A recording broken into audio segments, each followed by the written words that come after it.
Kadın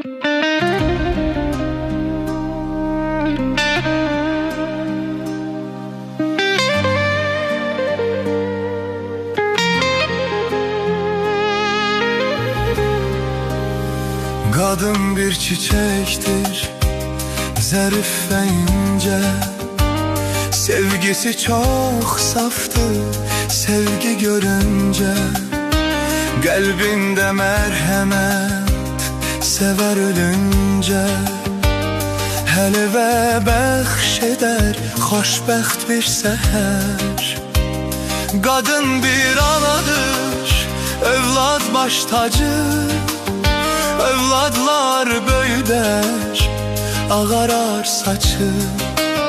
Nevazişlə dolu ömrün hər anı, qayğı ilə böyüdər,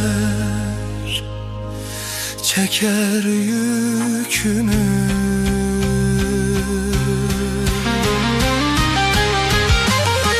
Sevgiyə layiqdir bütün qadınlar, Tanrı'nın lütfüdür güzel kadınlar.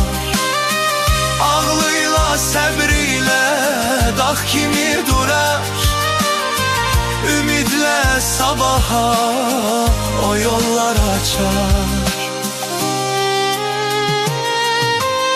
Sübh tezden aylar, geceler oyaq, zərif eller her işte sevgiyle dolu.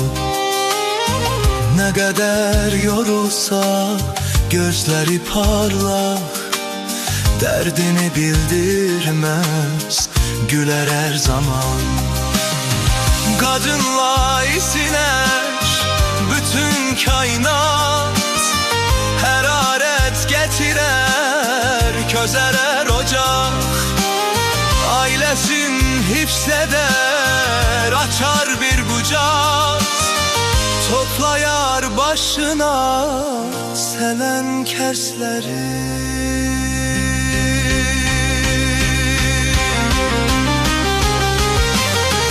Sevgiye layıktır bütün kadınlar, Tanrı'nın lütfüdür güzel kadınlar.